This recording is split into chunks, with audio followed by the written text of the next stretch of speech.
Saudara, pemerintah Kota Kendari menetapkan besaran zakat fitrah tahun ini. Besaran zakat fitrah beragam tergantung konsumsi beras warga sehari-hari.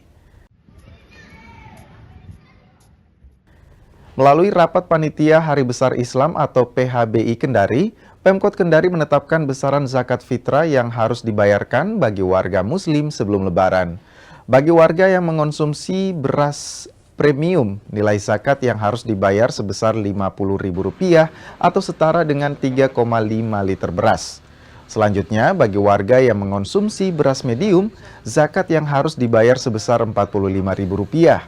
Dan warga yang mengonsumsi beras biasa atau beras bulog, besaran zakat sebesar Rp40.000.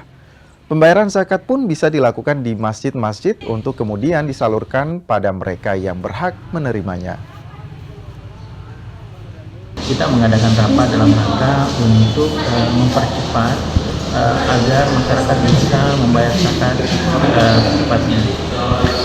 Untuk itu maka hari ini kita sudah menetapkan dan menyepakati tentang besaran zakat, dan insya Allah besaran itu akan kami tuangkan dalam SK Wali Kota. Kami menunggu Wali Kota, tapi besarannya akan disepakati bersama dan kita menunggu saja ketetapan